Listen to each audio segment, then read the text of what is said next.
a nosotros como seres humanos siempre nos ha dado mucha curiosidad saber de dónde venimos, quiénes somos, cómo éramos, qué comíamos, de qué se morían las personas. Y creo que esto es algo que nos compete a todos, no solamente a quienes estudian antropología. Hoy en Frecuencial, el podcast, estamos con la profesora Claudia Rojas y vamos a estar atendiendo a estas preguntas y también vamos a conocerla un poco más. ¿Cómo estás, profe? Bienvenida. Gracias, Alejandro. Pues muy contenta de estar acá conversando sobre estos temas que me encantan, que me apasionan y pues que, bueno, vamos a ver qué más resulta de ellos. Me alegra muchísimo, profe. Bueno, primero me gustaría preguntarte,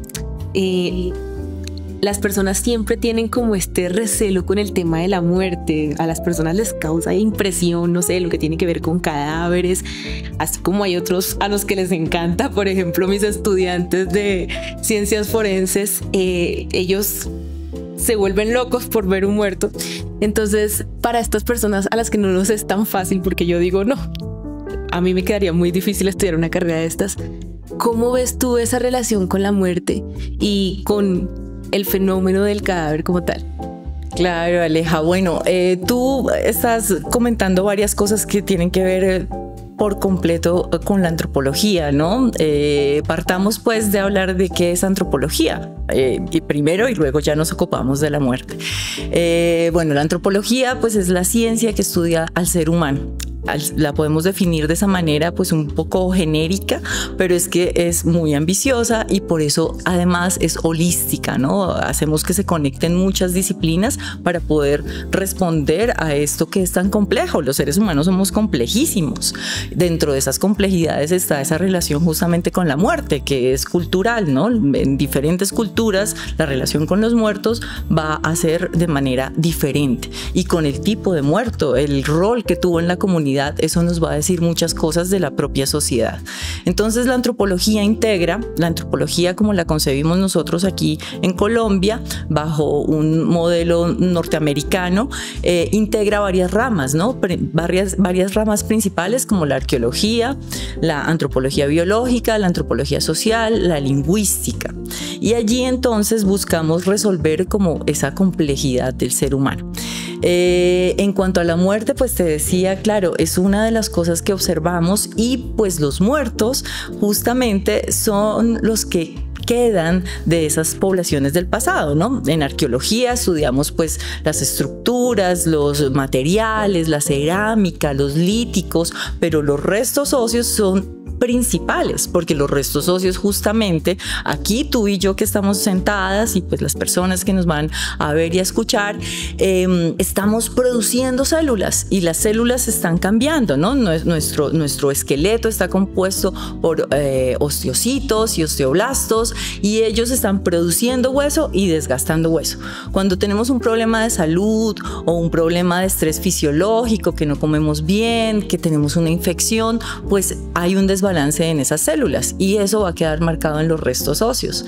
Entonces allí es lo fascinante, porque cuando en el futuro encuentren nuestros huesitos, pues hay alguien que va a poder leer esos estrés que están en nuestro cuerpo. Es como una huella que queda en nuestros huesos. Exactamente. Entonces es lo interesante porque estos nos permiten, pues esa persona va a saber cómo vivíamos tú y yo. Entonces van a saber pues si nos alimentábamos bien, si habíamos tenido enfermedades, de qué edad morimos, etc. Entonces para nosotros en la bioarqueología, que la bioarqueología es parte también de la antropología y está, dicen los franceses, a caballo entre la antropología y la arqueología, entre la antropología biológica y la arqueología. Entonces la bioarqueología se encarga de eso, de estudiar los restos óseos de contextos arqueológicos y leer todas esas huellas, como bien lo decías, de esas enfermedades y de esos padecimientos que podemos tener en vida o de una vida muy sana que tuvimos. Wow, profe, muchas gracias. Eso me parece muy chévere y creo que para muchos puede ser una gran curiosidad y veo que también hay una cercanía con la ciencia. Entonces, quiero saber de dónde surge ese interés por las ciencias, cómo llegaste a la antropología. Vale.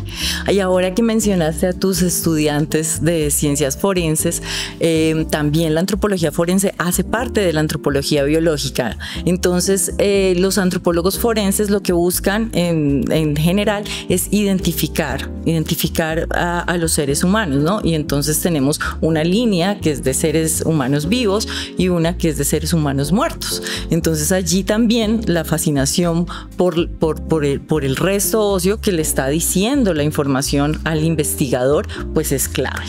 Y en parte mi acercamiento a la antropología, a la ciencia antropológica, se dio por ese lado, justamente empezar a reconocer, y a la antropología biológica en específico, empezar a reconocer esa potencia que tienen los restos óseos de dar información, y de dar información que podemos corroborar, que me parecía muy interesante. Entonces, esta pregunta tuya me hace ir hacia atrás, ¿no? Entonces, bueno, me fascinó la antropología biológica, empecé a estudiarla, empecé a hacer bioarqueología. Antes de eso, pues entré a antropología, y allí cuando entré, yo estaba estudiando en la Universidad de Ingeniería Civil y pedí el cambio para antropología. Llegué como a tercer semestre y pues era un cambio extraño, ¿no? Sí. Todas las personas. ¿Cómo pasó esto? ¿Cómo llegó? Las personas, claro, ¿no? Incluso en esa época en la universidad hacían una evaluación psicológica para las personas que pedíamos cambio de carrera, y había una conversación con el director de carrera, y fue muy interesante porque cuando llegué a antropología, a esa entrevista que tenía con el director de carrera, era el profesor José Vicente Rodríguez, y él me comentó que había estudiado 8 semestres de ingeniería civil. Entonces esa coincidencia pues me hizo tranquilizar un poco, porque la verdad sí era bastante extraño. Y ya en la época profesional me he cruzado con otros colegas que justamente tenían algunos estudios en ingeniería o en lo que llamamos ciencias más duras, y se han ido por una perspectiva arqueológica muy interesante, pues que para algunos puede ser muy positivista, pero que han tenido unos resultados muy, muy buenos, ¿no? Entonces, sí, al principio fue un cambio muy, muy complejo, pero fue muy interesante. Entonces me aproximé a la antropología por esa posibilidad de conocer al otro, que era de lo que tú hablabas al principio, ¿no? O sea, siempre nos da curiosidad por el otro, y pues cuando yo leí el pensum me pareció que era muy apropiado para... Me siento muy identificada contigo, profe, porque pues yo también tuve como mi cambio. Yo también soy egresada de la universidad, soy filósofa y actualmente estoy estudiando cine. Entonces ese cambio como... son cosas que nos suelen pasar, pero al final del día son muy enriquecedoras también, poder tener perspectivas de otras disciplinas y demás. Y la dicha que la Universidad Nacional nos ofrezca eso, ¿no? La posibilidad de ver otras cosas, de salirnos de un campo para visitar otros. Claro que sí. Hablando de lo maravilloso que es estudiar acá en la universidad, pues cuéntanos cómo fue tu experiencia, a qué profes recuerdas, cómo viviste esa etapa universitaria. Bueno, cuando yo entré a la universidad, pues te contaba, entré a ingeniería civil. Ahí pues llegué y me adapté muy bien, tenía mis compañeros y demás, pero al pedir el cambio, por supuesto, pues la cosa fue diferente, porque cuando yo llegué ya mis compañeros estaban en sus grupos, y pues yo llegaba un poco a clase y me iba rápidamente. Sin embargo, pues poco a poco fui integrándome con algunos compañeros, y pues claro, el recuerdo que tengo de la universidad, de un profesor que yo haya dicho, ay, qué chévere lo que hace, el profesor José Vicente Rodríguez. Y también tuve clases con un profe que se llama Edixson Quiñones y con la profe María Inés Barreto. Y ellos también, pues el profe Edixson Quiñones, la clase que tomé con él es una clase que ahora yo imparto, que es la clase de hominización, y pues él sí nos llevaba restos, nos llevaba algunas pelvis, nos mostraba, me acuerdo muchísimo ilion, isquio en pubis, que son los que componen el coxal. Entonces empezar a ver como te decía, esa potencia de los restos óseos para informarnos sobre el pasado me fascinó.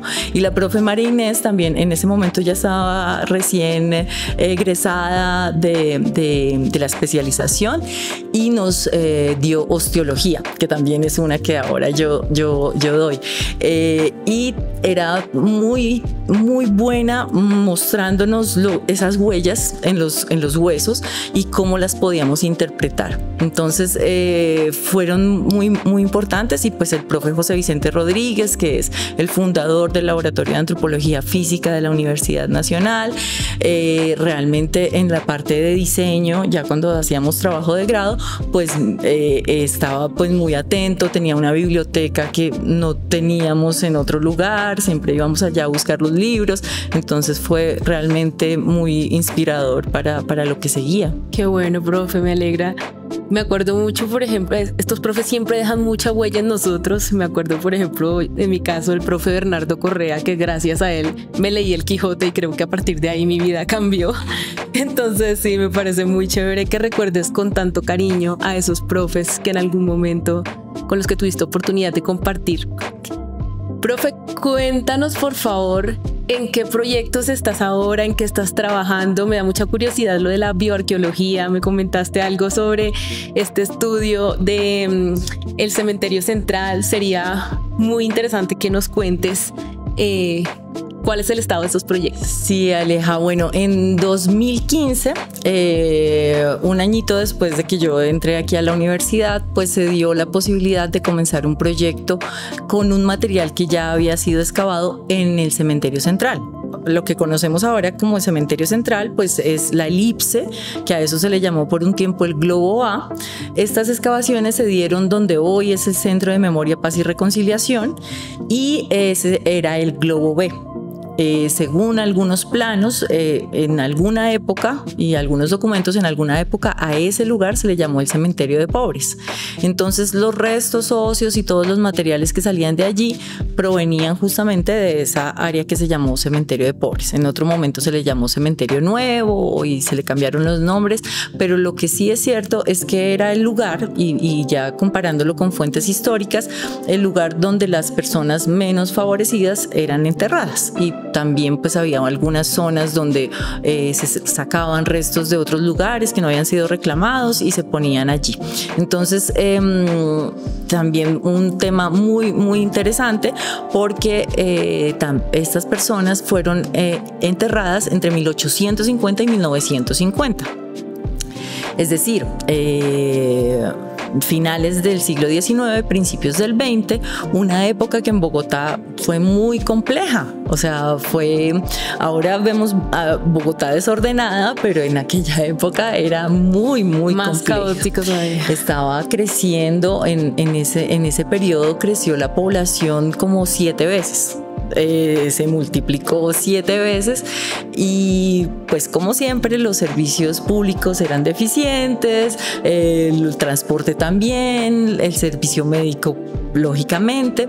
Entonces justamente las personas menos favorecidas pues tenían unas condiciones muy difíciles. En este proyecto del cementerio central lo que hicimos fue pues tomar ese material que ya había sido excavado, limpiarlo y estudiarlo. Entonces a partir de ello pudimos hacer un inventario completo de los individuos que estaban allí, para los que era posible, a los que podíamos observar sexo, edad, lesiones, las huellas de las que hablábamos hace un momento, estatura. Pues hicimos este análisis bioantropológico y también unos análisis de los materiales que iban apareciendo, porque la variabilidad de materiales fue altísima, ¿no? Entonces teníamos cuero, teníamos plástico, teníamos vidrio, teníamos cerámica, una cantidad enorme. Teníamos muchos objetos religiosos, lógicamente, porque pues la gente pues era muy católica y la enterraban con sus medallitas y demás. Y hemos tenido, después de ese gran proyecto en el que hicimos una descripción general de esta muestra de cementerio, otros proyectos hijos que fueron mostrándonos muchas claves sobre esta población. ¿Qué relación hay entre estos estudios que estás adelantando y los estudios de género? ¿Qué conclusiones podemos extraer de allí? Es muy interesante porque pues los estudios de género se interesan justamente por esas relaciones entre hombres, mujeres y los otros géneros, ¿no? En antropología y en arqueología antes sucedía pues que asumíamos los roles de las personas que estábamos estudiando como los roles de nuestra sociedad occidental y con nuestros valores y demás. Afortunadamente hace algunos años se empieza a cuestionar esto y se empieza a decir pues ojo, porque no necesariamente otras sociedades vivían de la misma manera y tenían las mismas relaciones que nosotros. O sea, la pregunta sigue siendo quién somos, cómo éramos independientemente de cualquier canon. Por supuesto. Entonces, bueno, ya para el proyecto lo que empezamos a observar, por ejemplo, en el proyecto de bioarqueología, en esta colección del cementerio central, del globo del cementerio central, observamos que muchas mujeres, en gran proporción de mujeres entre los 18 y 25 años, estaban muriendo, muchas más mujeres que hombres. Ahí vemos una diferencia y lo que podríamos sospechar es que se trataba de algo ligado al parto, ¿no? Al embarazo, al parto y al puerperio, porque pues es un momento en que las mujeres de la época empezaban a tener su vida reproductiva. Y pues lo que vemos también, eso nos permite leer también, es un acceso deficiente a sistemas médicos, ¿no? Entonces, esa parte nos llevó también a ir a los documentos históricos. Entonces, luego de la parte de restos óseos, empezamos a estudiar los libros necrológicos, que son documentos valiosísimos que están ahorita en el archivo de Bogotá y que contienen la información de cada una de las muertes de las personas en Bogotá. Entonces, tenemos el nombre, tenemos la edad, tenemos la causa de muerte, el nombre de los padres, el sitio de proveniencia, también tenemos otros datos como el lugar donde fueron inhumados. Y estos datos, por ejemplo, nos dicen las personas de más recursos eran inhumadas en bóveda, mientras que las personas de menos recursos lo eran en área. Y entonces esa información nos permite cruzar varias variables, ¿no? Entonces preguntábamos por el género. Podemos ver la mortalidad de las mujeres con respecto a la de los hombres y también por clase, porque esos datos nos van a arrojar esa información. ¿Y cómo podíamos diferenciar, por ejemplo, el tema de clase? ¿Qué hacía que alguien fuera de clase alta y alguien de clase baja, por ejemplo? Fíjate, entonces, a partir de esos documentos, lo que tenemos también en algunos registros, la mayoría de ellos, es el costo de la inhumación. Y este costo de la inhumación tenía que ver justamente con la capacidad de pago de la familia. Entonces, las personas de menos recursos tenían pagos, por ejemplo, de 5 centavos, mientras que las personas que iban a bóvedas tenían pagos de 100 o más. Entonces, esto es bien interesante porque además podemos como cruzar con causa de muerte también. Algo que hemos visto a través del tiempo es, por ejemplo, como muchos niños sufrían o morían de sífilis congénita. Entonces, en la época fue asociada la sífilis sobre todo a las personas prostituidas, pero también encontramos en los registros necrológicos, por ejemplo, lavanderas o domésticas que tenían pues también la enfermedad. Entonces, estas cosas también nos hacen cuestionar sobre, bueno, cómo era el contagio, ¿no? O sea, pues digamos que en personas prostituidas, al saber que la sífilis es una enfermedad venérea, pues es como lógico, pero ya encontramos otras personas que no eran de este ámbito que resultaban también enfermas. Y pues probablemente, digamos que hay algunas evidencias históricas también que hablan de patrones abusando de las empleadas y que pues probablemente también habían adquirido la enfermedad. Y de cosas tan complejas como que los médicos tenían la obligación de decirle al esposo si la esposa tenía sífilis, pero el caso contrario no.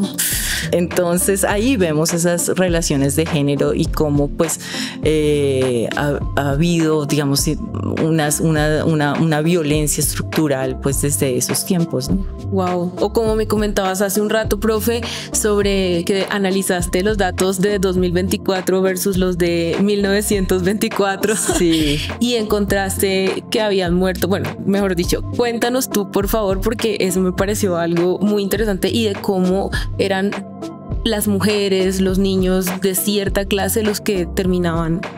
Sí, justamente hace 100 años, en la Navidad de 1924, quise ver, bueno, cuáles fueron los muertos de ese día, ¿no? Y justamente se trataba de 4 niños, cuatro infantes, digamos, porque eran 3 niñas y un niño. El niño todavía no tenía nombre, le pusieron un feto varón. Seguramente se trató pues de un aborto.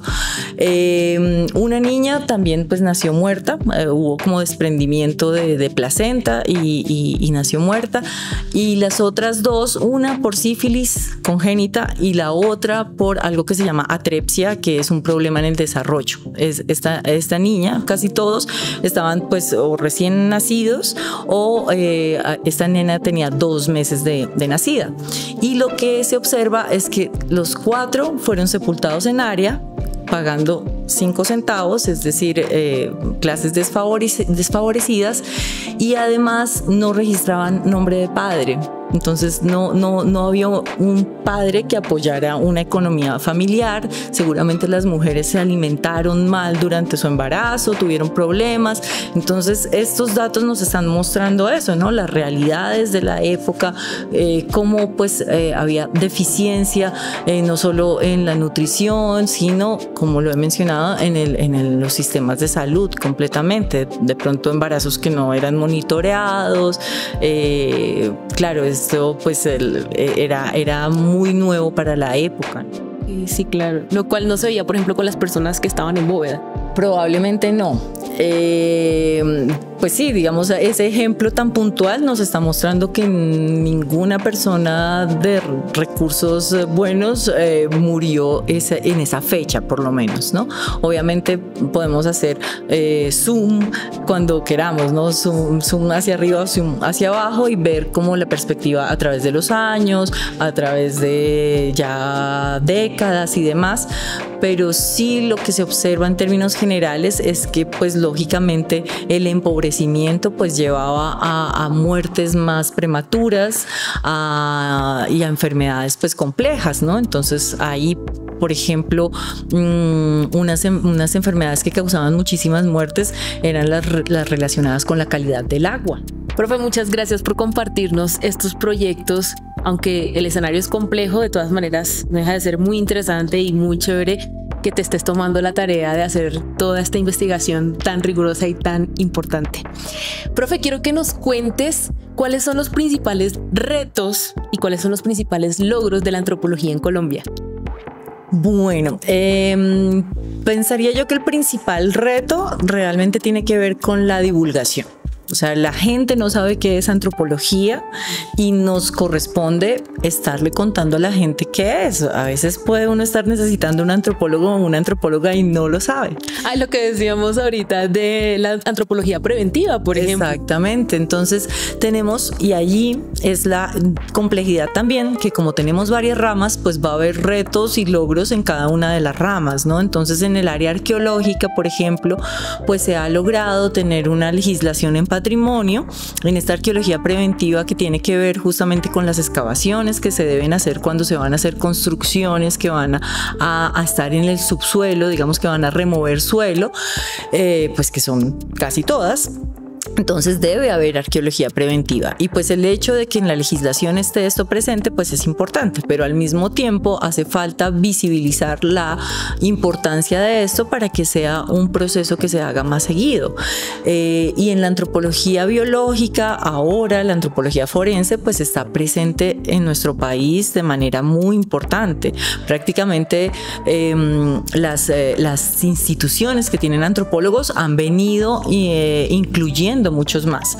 Hablábamos con alguien de la Fiscalía, que la Fiscalía en este momento tiene 25 antropólogos y antropólogas, y esto pues en un lapso de 20 años. Entonces se va reconociendo poco a poco la importancia de la antropología, y este es un gran logro, pero sigue siendo muy importante que demos mucha más difusión y divulgación de lo que hacemos. Sí, profe, es súper importante que empecemos a conocer la importancia de la antropología. Puede que muchas veces no lo tengamos tan claro, entonces qué bueno que ustedes estén en esta labor. Cuéntame entonces sobre los logros. Vale, bueno, dentro de los logros que tiene la antropología en el país está ese conocimiento de la diversidad humana, ¿no? Digamos que es parte de nuestros objetivos. Tendríamos también que empezar a revisar rama por rama en donde hemos tenido mayores logros, por ejemplo, pero para irme a la mía, a la bioarqueología, los logros más importantes tienen que ver con el conocimiento de las poblaciones del pasado, ¿no? Entonces ya tenemos buena información, sobre todo del altiplano cundiboyacense. Tenemos varias colecciones que han sido revisadas, de las cuales conocemos su modo de vida, su alimentación, sabemos que estaban muy bien adaptados al medio ambiente. También tenemos conocimiento sobre la región del sur, del Alto Magdalena. Algo ha venido mejorando la bioarqueología del Bajo Magdalena, que hasta hace algunos años, haciendo algunas revisiones, pues no era muy conocida. Ahora pues tenemos más información que con nuevas tecnologías, además, por ejemplo, isótopos estables, nos permite determinar gran parte de esa alimentación, ¿no? Y se estudian otras cosas, no solo el huesito, sino los otros restos asociados, por ejemplo, fitolitos en cálculo dental. Han aportado también información sobre la dieta vegetal de estas poblaciones. Entonces, seguimos en construcción de muchos conocimientos. También, pues digamos, esto que he mencionado es sobre todo para las poblaciones que vivían antes del contacto europeo, pero también hemos venido avanzando en poblaciones posteriores al contacto, en la bioarqueología, por ejemplo, particularmente en Bogotá. Hemos tenido los proyectos que hemos hecho desde la bioarqueología histórica, y en Cartagena son los que digamos más se mencionan. Súper, profe, muchísimas gracias. Y bueno, nos queda pendiente la tarea de divulgar entonces para que podamos conocer todos estos conocimientos adquiridos y estos logros tan importantes que nos has mencionado. Profe, ya para conocerte un poquito más, ¿qué más te gusta hacer en tu tiempo libre? ¿Qué hobbies tienes? Bueno, normalmente no queda mucho tiempo para hobbies, pero sí trato pues de integrar a mi vida por lo menos casi que a diario, unas 4 veces en la semana, hacer ejercicio por salud, porque pues muchas de las cosas que hacemos son en posición sentada, sedentario. Esto se relaciona también con la antropología. La antropología también nos habla de cómo nosotros como bípedos y en nuestra evolución pues teníamos grandes exigencias físicas. Claro. Y el hecho de pasar ahora a estar sentados gran parte del día pues hace que nuestra salud sufra consecuencias. Entonces, conectado con eso, me gusta hacer ejercicio. También pues disfruto de las series, películas, en los tiempos que me quedan, o leer literatura, ¿no? Leer algo diferente a lo que leo diariamente, que tiene que ver con lo académico. Profe, ¿qué crees que podría decir un antropólogo o antropóloga del futuro de nuestra vida actual, conectando con lo que nos acabas de decir? Pues bueno, hay algunos que se atreven a hacer como estos ejercicios de adivinación, pero efectivamente sí es una preocupación, y en la salud pública actualmente es una preocupación la obesidad y los problemas relacionados con ella. Entonces, problemas cardiovasculares que han venido pues aumentando incluso el gasto médico, ¿verdad? Claro. Entonces sí es muy importante pues tratar de hacer conciencia de que nuestro cuerpo está diseñado para ser activo. De hecho, hay un antropólogo que se llama Lieberman que dice estamos hechos para correr. Él hace un análisis anatómico del cuerpo humano y dice hemos evolucionado justamente para correr. Entonces invita a que retomemos una actividad física saludable. Ok, profe, muchísimas gracias. Y ya para cerrar, cuéntanos, bueno, me parece que esta es una excelente recomendación, pero también, ¿qué consejo les darías a las personas que están interesadas en estudiar antropología o una carrera afín? ¿Qué mensaje tienes para ellos hoy? Pues que muy bienvenidos y que tengan muchas curiosidades, ¿no? Arrancamos desde eso, ¿no? De esas preguntas que nos hacemos como seres humanos en general, que hay muchísimas. O sea, somos un enigma, ¿no? Somos complejísimos, ya lo había mencionado. Entonces, que que lo aborden haciéndose preguntas continuamente y buscando esas respuestas es que crece el conocimiento y crece pues esa pasión también por esta rama. Justamente eso iba a mencionar, hace un momento hablábamos sobre la pasión y sobre esa motivación del estudiante que muchas veces tristemente se nos ha ido perdiendo, pero entonces, ¿cómo motivamos esa pasión y ese interés y esa curiosidad finalmente, que es lo que nos mueve para... Es todo un reto, ¿no? Y pues tú que has sido profe también sabes lo difícil que a veces, a pesar de que son temas muy interesantes, a veces es complejo captar la atención de los estudiantes, pero pues pienso yo que estar como en continuo contacto con ellos, de pronto conociendo cuáles son sus preguntas, animándolos a que hablen, porque a veces no las formulan.